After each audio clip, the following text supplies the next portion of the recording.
بسم اللہ الرحمن الرحیم۔ ناظرین السلام علیکم، میں ہوں آپ کا میزبان ذیشان علی۔ ہماری اس پیشکش میں آپ سب کا استقبال ہے۔ پروگرام تہذیب نفس، اور یہ مہینہ ہے ماہ مبارک رمضان کا۔ ماہ مبارک رمضان آپ سب کو بہت بہت مبارک ہو۔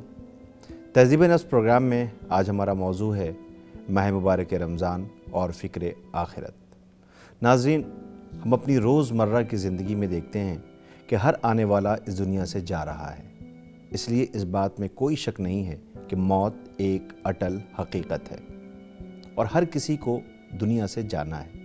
جیسا کہ قرآن مجید میں ارشاد ہو رہا ہے، ہر نفس موت کا مزہ چکھنے والا ہے۔ سورہ آل عمران آیت نمبر 185۔ جب اس دنیا میں آنے کے بعد مر ہی جانا ہے تو پھر اس دنیا کی کیا حقیقت ہے؟ ہم یہاں کیوں آئے ہیں؟ ہمیں یہاں کیا کرنا چاہیے؟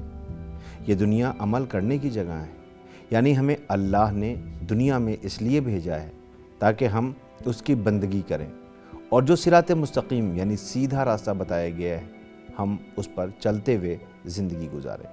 اللہ کے سوا کوئی باقی رہنے والا نہیں ہے۔ دنیا میں ہر کسی کی زندگی محدود ہے۔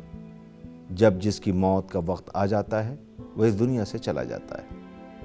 یہ دنیا ٹھہرنے کی جگہ نہیں ہے، بلکہ مسافر کی طرح چند لمحے بسر کرنے کی جگہ ہے۔ ہمارا اصل ٹھکانہ ہے آخرت، اور ہمیشہ رہنے والا وہی ہے۔ جیسا کہ سورہ غافر میں ارشاد رب العزت بھی ہو رہا ہے، قوم والوں یاد رکھو کہ یہ حیات دنیا صرف چند روزہ لذت ہے، اور ہمیشہ رہنے کا گھر صرف آخرت کا گھر ہے۔ سورہ غافر آیت نمبر 39۔ اپنی آخرت کی فکر کرنے کے لیے ویسے تو ہر لمحہ ہمارے پاس ہے، مگر ہم غفلت کی وجہ سے اپنی آخرت سے غافل ہیں۔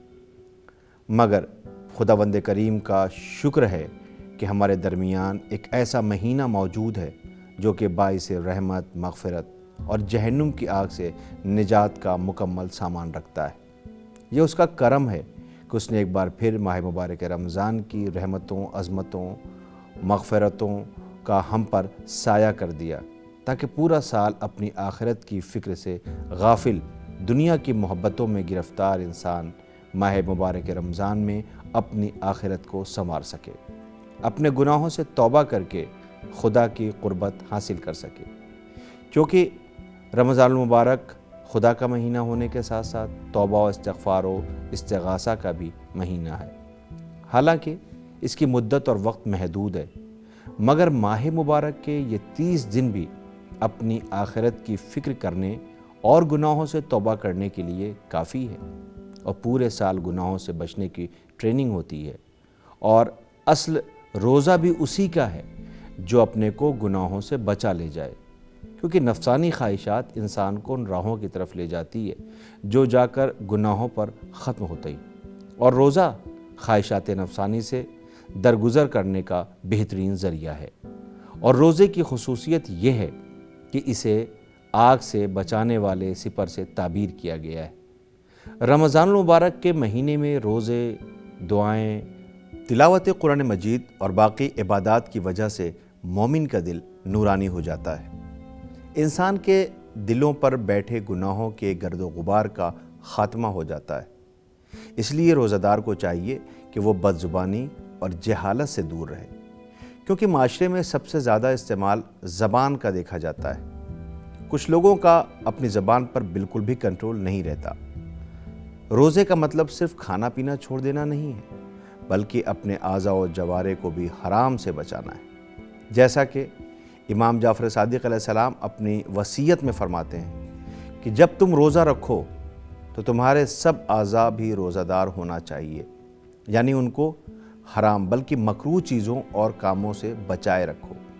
اور آپ فرماتے ہیں کہ روزہ صرف کھانے پینے سے رکنے تک نہیں ہے، بلکہ حالت روزہ میں اپنی زبانوں کو جھوٹ سے اور آنکھوں کو حرام سے دور رکھو۔